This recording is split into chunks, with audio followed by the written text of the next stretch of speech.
ये कहानियाँ केवल मनोरंजन के लिए बनाई गई है। इनका किसी भी धर्म, जाति या व्यक्ति से कोई संबंध नहीं है।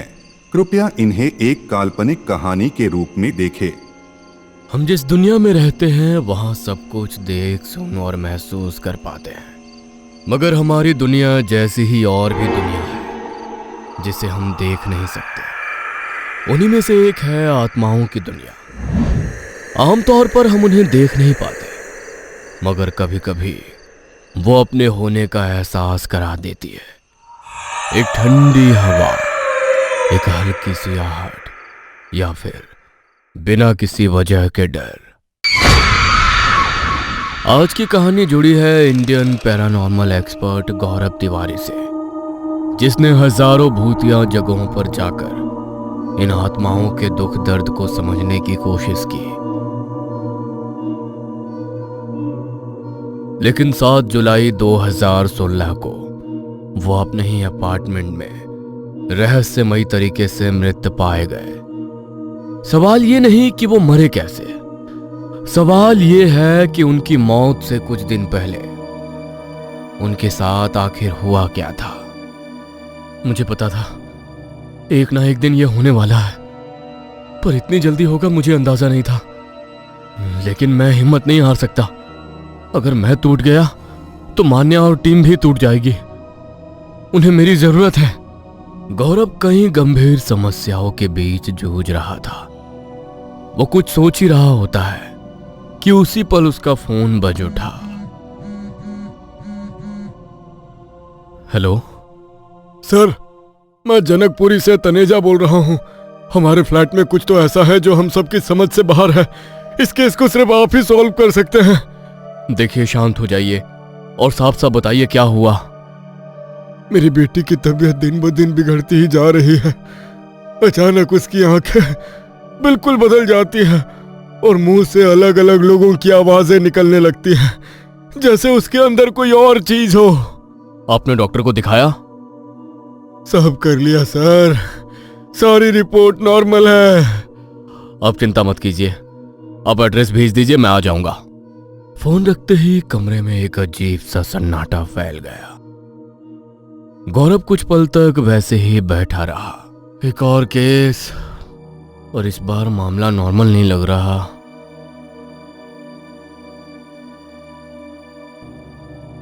सर, सब ठीक है? हाँ, एक केस था जनकपुरी का, हमें जल्दी वहां जाना होगा। उस लड़की की हालत बेहद गंभीर है। उस वक्त गौरव खुद को नॉर्मल दिखाने की कोशिश कर रहा था, लेकिन उसके चेहरे पर परेशानी साफ नजर आ रही थी। सर, आप अभी आराम कर लीजिए। आप पिछले कुछ दिनों से ठीक से सोए नहीं हैं। मैं बाद में आराम कर लूंगा, अभी वहां जाना जरूरी है। लेकिन सर, आपकी हालत ठीक नहीं लग रही है और शाम भी हो चुकी है। घर आते आते रात हो जाएगी। फिलहाल आप रेस्ट करिए। इतना कहकर मान्या उठी और कमरे से बाहर जाने लगी। गौरव अभी भी खामोश था। वो लगातार विंडो के बाहर देखे जा रहा था, जैसे उसकी नजरें किसी को ढूंढ रही हो। मान्या, वेट, रुको, मैं भी चलता हूं तुम्हारे साथ।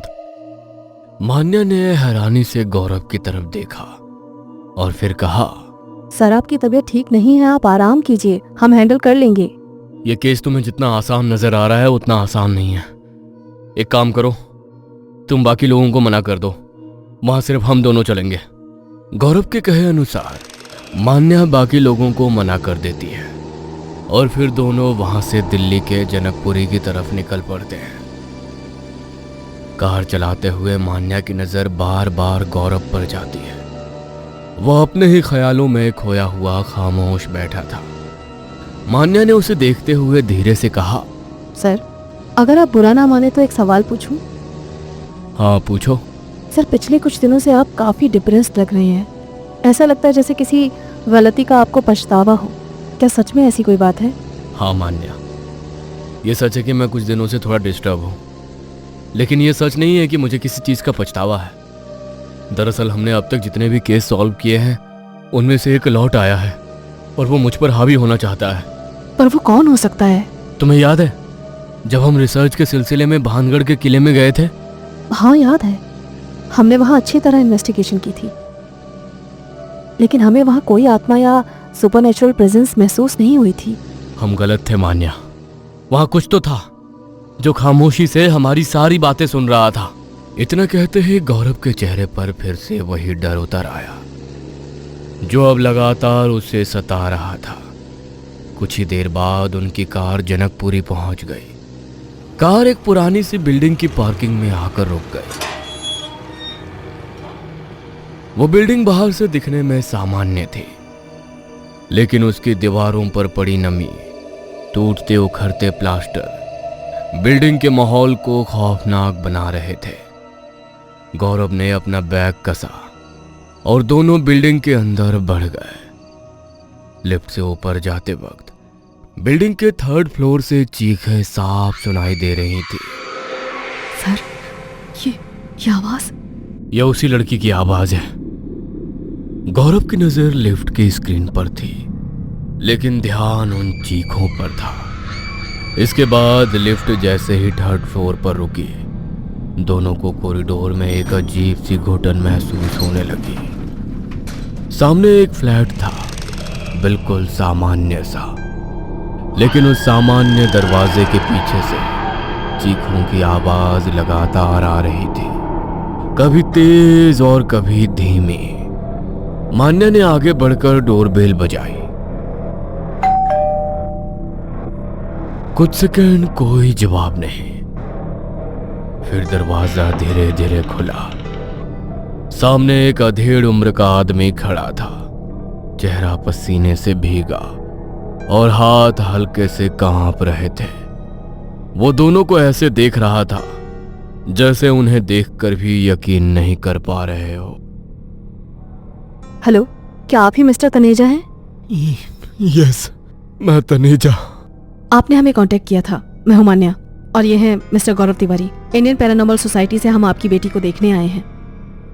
इतना सुनते ही तनेजा की आंखों में एक पल के लिए उम्मीद चमकी और अगले ही पल वो उम्मीद आंसू बनकर बाहर आने लगी। उसके चेहरे पर ऐसा भाव था जैसे किसी ने महीनों बाद उसे सांस वापस दी हो।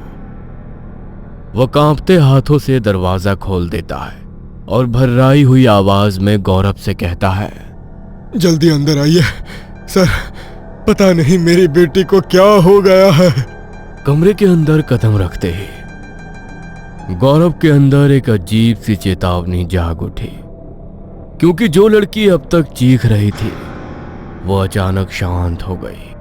सर, मैंने अच्छे से अच्छे डॉक्टर और साइकेट्रिस्ट से अपनी बेटी का इलाज करवाया, मगर ना जाने किस बला ने मेरी बेटी को इतनी बुरी तरह जकड़ लिया है। अब आप ही उसे बचा सकते हैं। आप परेशान मत होइए, मैं आपकी पूरी मदद करूंगा और कोशिश करूंगा कि आपकी बेटी जल्द से जल्द ठीक हो जाए। आप मुझे अपना घर दिखा सकते हैं? जी जरूर, आइए।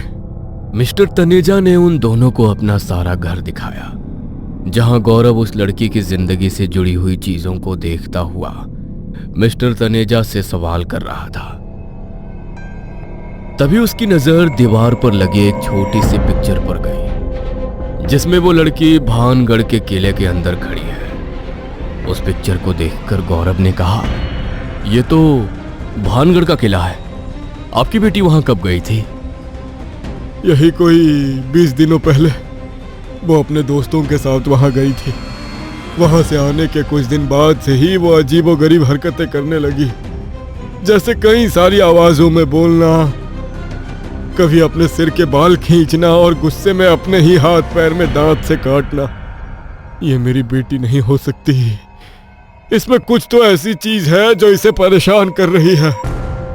यह अजीब वाकया सुनने के बाद गौरव ने अपना चेहरा सख्त करते हुए कहा, मुझे अपनी बेटी के कमरे में ले चलिए।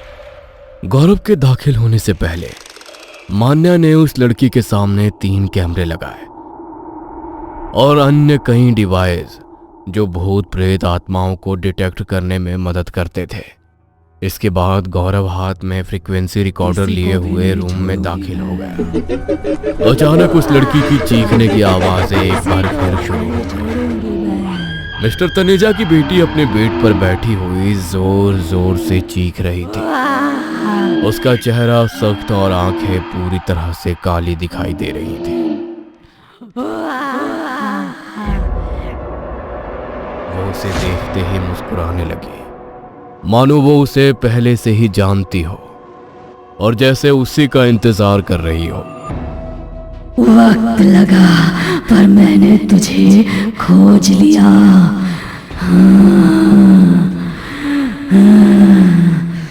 मुझे तेरी ही तलाश थी। क्या तुम मुझे जानती हो?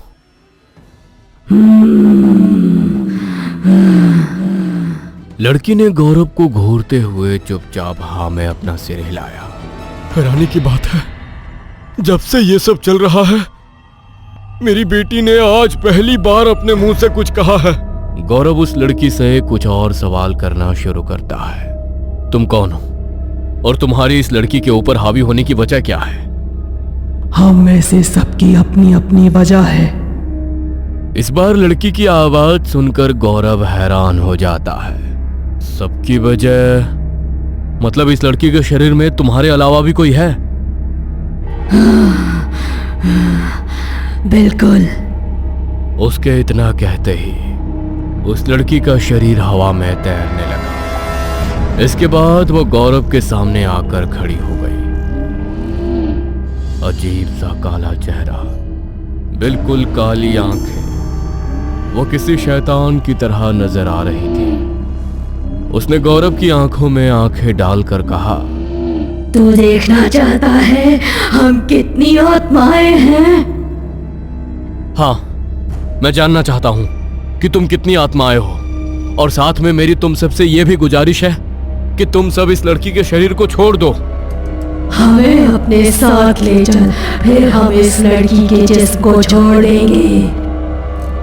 वादा है। क्या तू कर पाएगा ये सौदा? गौरव कुछ पल के लिए सोच में डूब गया। अचानक लड़की पहले की तरह जोर जोर से हंसने लगी।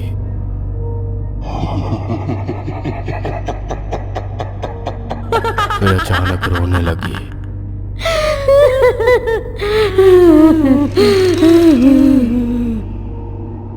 आखिर में लड़की चीखते हुए जमीन पर गिर पड़ी। गौरव ने फौरन ही बैठकर लड़की के सिर को अपनी गोद में लिया और उसकी नब्ज देखने लगा। तभी उसे एहसास हुआ जैसे उसके आसपास कोई खड़ा हो। उसने सिर उठाकर अपने चारों तरफ देखा। कुछ 40 काले साए उसे घेर कर खड़े थे।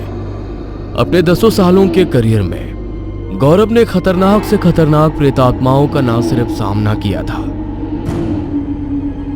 बल्कि उन पर रिसर्च करके उन्हें मुक्ति भी दी थी। पर यह पहली बार था जब गौरव की आंखों में खौफ नजर आ रहा था।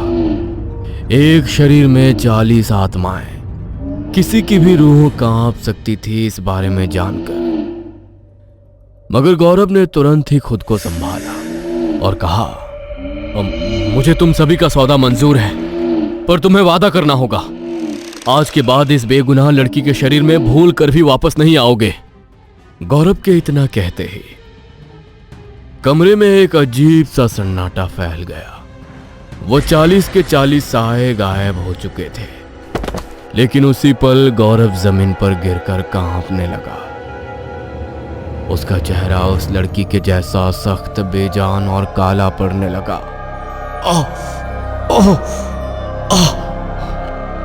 सर, आप ठीक तो हैं? गौरव सर। गौरव का शरीर शांत पड़ चुका था। क्या गौरव की मौत इन 40 आत्माओं की वजह से हुई थी?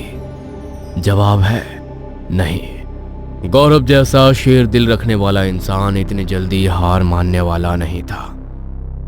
लड़की के शरीर में कब्जा करने वाली उन आत्माओं का गौरव से क्या संबंध था? उसने अपने बीते हुए कल में ऐसी कौन सी गलती की थी जिसकी वजह से उसे ये सारी चीजों का सामना करना पड़ रहा था? इन सारे सवालों के जवाब आपको जल्द ही अगले पार्ट में मिलेंगे। अगर आपको ये वीडियो पसंद आई हो तो इसे लाइक और शेयर करें।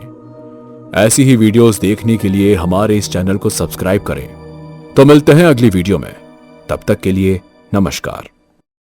हेलो दोस्तों, हमारे चैनल की लेटेस्ट वीडियोस और सभी अपडेट्स के लिए हमें फेसबुक और इंस्टाग्राम पर जरूर फॉलो करें।